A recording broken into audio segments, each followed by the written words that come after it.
Okay, welcome back. It is day 101 of playing chess until 2200 ELO. And as you can see today, the starting of this video was a little bit slow because I needed to get the moves on the board because we're actually playing on the Chestnut Evo today because we haven't done this in a little while, so I thought it might be a good idea.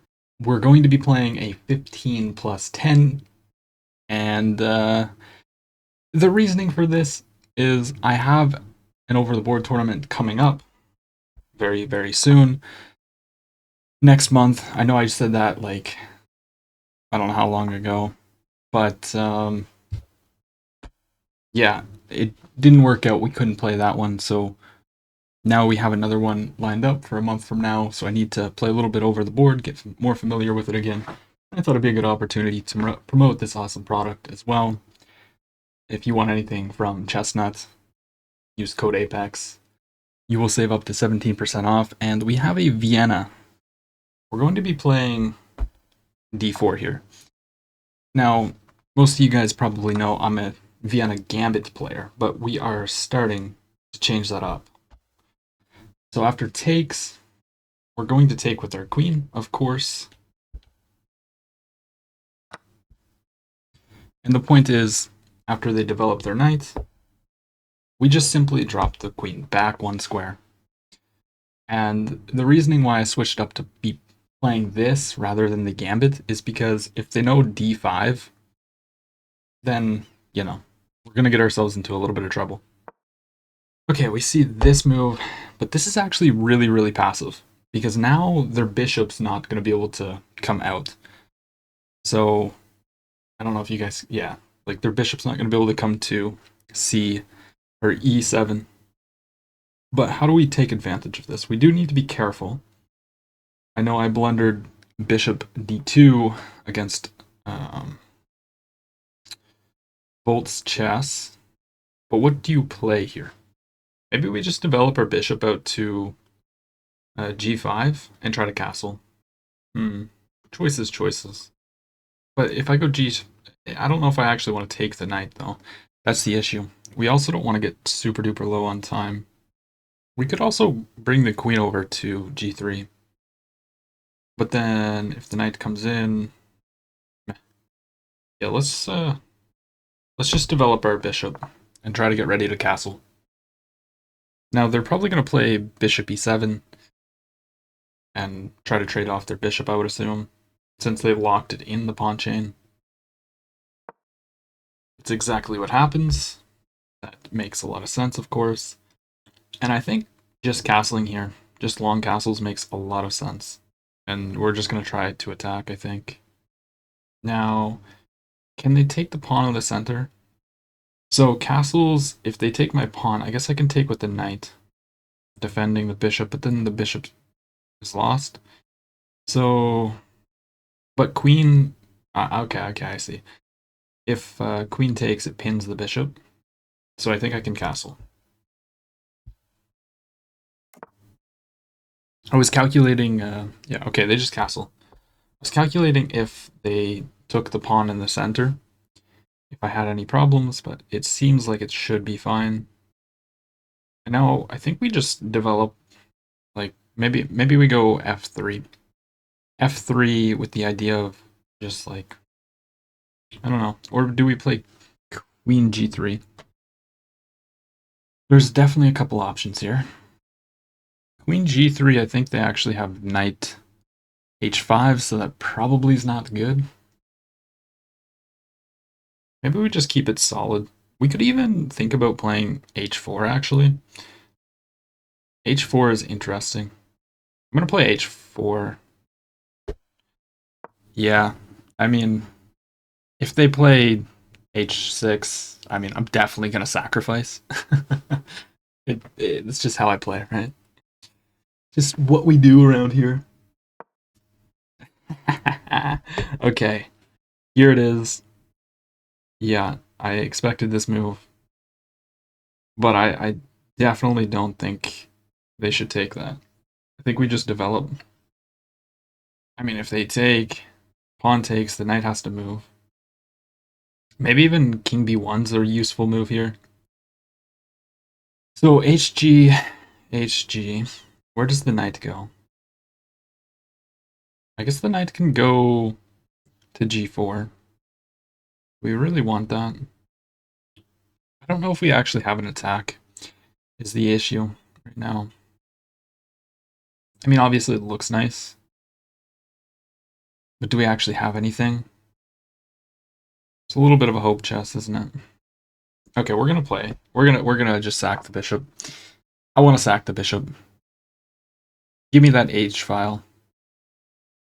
And then we're gonna go knight e2 and try to improve the knight. Maybe get the knight to f5. And maybe...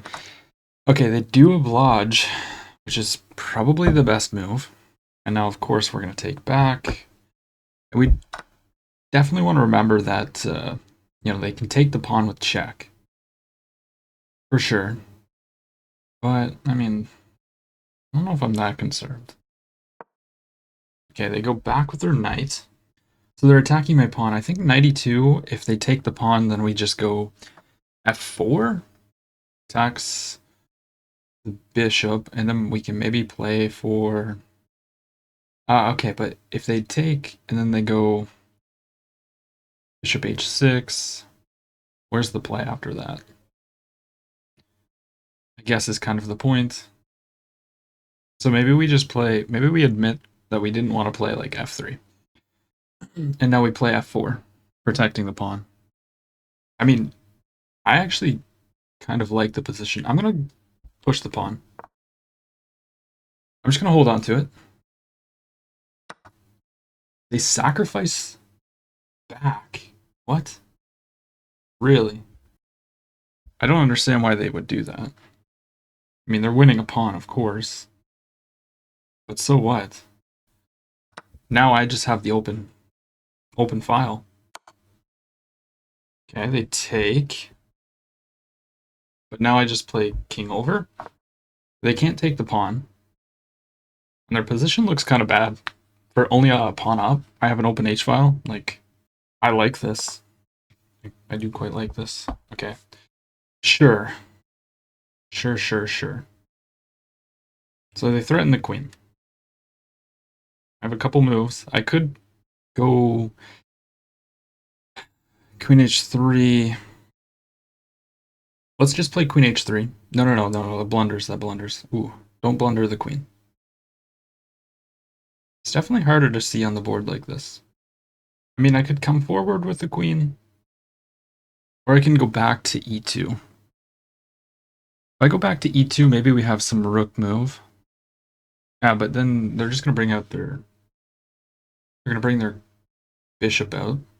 So queen e2, bishop g4, knight blocks, knight takes, pawn takes. Seems reasonable to me. So I guess let's slide back with the queen. It's not ideal. And my opponent has double my time. They haven't used any time. And we've sacrificed a piece. But they sacked it back, which I just thought was really weird. Really weird. Probably so unnecessary. Yeah, so they do go for this. And now we have to block. The only move. The queen's attacked, so they'll probably trade. But we're just going to have so many open files in front of their king. And I feel like this has to be good for us. My bishop can't develop, which is not good, but we can just move the queen. Okay, they do trade. Wow, they give the bishop up. Wow, okay. So, I mean, I'm going to take back with the pawn, obviously. I do not feel like my opponent's playing this correctly. Not at all. Okay, they bring their knight back into the game. Okay. So I have an immediate threat on the king, winning a pawn if I want. But I don't want to trade. So I think I should just play like bishop h3. Bishop h3, and then we connect our rooks. Feels pretty good. Feels pretty good. Is it good? I don't know. And then, you know, we might have things down those files. Like, the G and H files are open in front of their king. Also, there might be forking possibilities. I think we finished development. And then just put the bishop on a better square. Can't be a bad move. So let's just go ahead and develop. Our king is safe. Our king is fine. Very interesting game.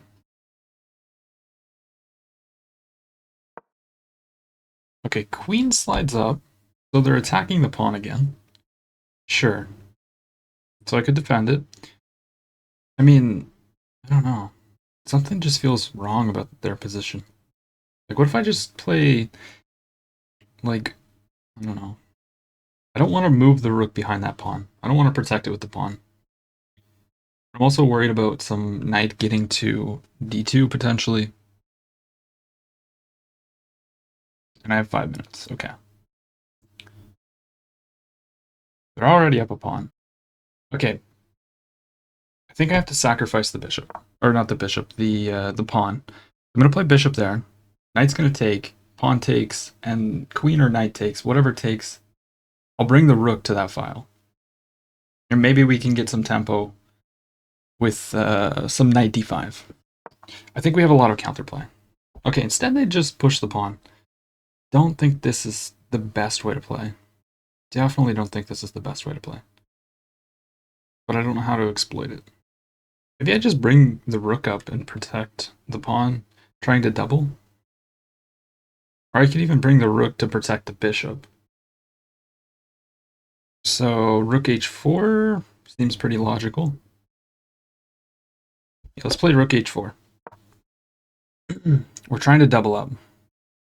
Oh, but knight takes now, attacks e. Okay, they missed that move, but okay. They're trying to trade off every piece. Oh, that's very, very understandable. Maybe I'm the one that's being the fool here. Down, down, down.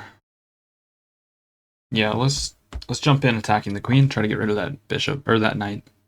So the queen's attacked. It's probably not the best move, but I don't really know what to do, and I'm starting to lose on time. Wait, what? That is definitely not the move. They just hung their queen. And, yeah, just like that, we're winning. That's why you use time. I mean, this is a 15 plus 10 game, and my opponent blundered their queen in one move. That's very unfortunate for them, but we take those, and we got a dub. Oh, shoot. Okay, well, we're only going to play one game on this board today, because it's kind of like a hassle to set up and record with. It's perfectly fine to play without recording, of course, but when you're recording, I have a camera here, a camera here. My microphone's probably all whacked up. So, yeah, we're going to end it there. Feels really nice to play over the board. We're definitely getting crushed. We are going to analyze the game, but I'm just going to put the board away first. And don't forget, if you want a board like this or any Chestnut products, go to their website, use code APEX, you'll save up to 17% off. And yeah, so let's hop into the analysis. All right, so we definitely should not have won that game, but it's two people making mistakes. Not just one. Just because you play bad moves and get a worse position doesn't mean that your opponent cannot not play the position correctly and lose. So, let's run through the game. Now, obviously, it's different playing over the board and visualizing over the board, but as I mentioned, I do have a tournament coming up in a month, which hopefully I can actually make it to this one. I think I will. It's a one-day tournament. It's in the same place that my last one was. So, yeah, it's not that bad. It's an hour drive. Should be fine. And we will definitely be doing a recap. Maybe I'll do a vlogs type video like I did for the last one as well. But regardless, let's get into this. We played the Vienna, and we played d4, not the Vienna gambit. They took, we take back, and now they develop, and here I knew this was definitely not the right move. They should get their bishop out, but I wasn't really so sure what we should do with our bishop. Apparently we should play bishop e3 rather than pinning, because yeah, they can just ask us the question, and it's like, do we actually want to take this? Probably not, but I probably would have. So we just got to keep in mind, bishop e3 is the move. Also, keep in mind that, you know, I've always been a Vienna gambit player, so this d4 thing is new to me, so I don't know the little nuances like this yet, but that's why we play, that's why we lose, that's why we make bad moves, to learn.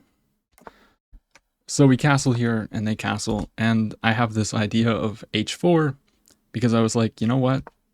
If they want to play h6, go ahead. I will sacrifice the bishop, no worries. And yeah, later on I realized I should have just played f4. But I didn't want the knight coming in here for some reason. But yeah, if we're going to sacrifice the bishop, we might as well just play f4 already. And after takes, we have the pawn here already. Where we played this, they took, went back, and we ended up playing f4 anyways. So it was a wasted tempo. But instead we have this position, they go back, and then we play f4. And they sacrifice here, which is the best move, which is insane. And they didn't even take, like, they used no time to figure that out. I mean, intuitively, sacrificing the bishop back, I mean, okay, I guess you're just getting the 2 pawns, but I don't know. Anyways, we're not supposed to take back. We're actually supposed to bring the queen over, which, why would they just not sacrifice again? But I guess the point is now their queen's not out. So they're going to play queen f6, and we're not going to trade queen g3. I would even maybe consider this, but I was always worried about queen h6 kind of forcing a queen trade. So yeah, we get this position. I play king b1, and then they jump in with the knights. I should have went forward rather, but then they play this, and I calculated these sequences. Knight blocks, takes, although I thought they were going to take with the knight, but they didn't. And then they hop in with the knight, and we're winning. But only if we go for queen to h2. I didn't see what to do after this, but I guess you can just play queen g2. And now this is attacked. I mean, what if they go here? Queen g6, queen f2, and then maybe we get our bishop out somewhere. It's not here. Get our bishop out and connect the rooks, I guess. It's kind of the idea. Instead, we decided we wanted to develop, which makes sense also. But the problem is, although this is queen f4, I don't even understand like why that's the best move. I guess it stops this. It's actually like the only move. Just hold up. No, it's not the only move. There's rook here. I don't know why I gave it a great mark. Anyways, yeah, now we have to play queen f2, which to me doesn't make any sense at all because they can still take. But maybe the idea is to go here, queen f2. Why can they not just take? Yeah, then you go queen h2. White's better. I mean, okay. But instead we do this, offering up the bishop. Now the point was if they take... Oh, we do have knight d5. I was just going to take... I'll be real with you. I was just going to take that. But knight d5 is actually very strong. Knight d5, and the queen's got to go somewhere. And then we can take, maybe. It doesn't even want it to... Whoa! I wouldn't be playing f4. f4 is top computer move. I wouldn't be playing that. I would not be playing that at all. What is the point? Like, let's just say the queen goes back. I mean, this looks terrible. Oh, but then we're attacking this one as well. So there's a fork. Okay. Anyways, they go here, and then we go like this, and they find another really good move. Oops. They find another really good move here, which is King G7. Just anticipating Rook H1, and they're going to meet it with this. Also, I mean, there's a pin now, so that was kind of annoying. But anyways, yeah. And then I jump in with my knight because I was like, okay, they'll take. And then, I don't know, probably try to trade. We would probably just bring the rook, takes. And then apparently they can go f5. Yeah, which wins this because there's a pin. So, yeah. But unfortunately, my opponent, fortunately for me, spent not much time and blundered their queen in one move. So, I mean, not really that exciting of a game, but it is different. I'm glad that I was able to get really lucky and get the dub, but this is your lesson to spend your time. If my opponent had asked themselves why the hell I played 95, it hits the queen, you know? So they would have probably realized they either have to take or move the queen. Yeah. Unfortunately for them, they did not do that, and we take home the W. So, yep. Thank you for watching. If you liked the video, then hit the like button. Come on. Now, go enjoy your day.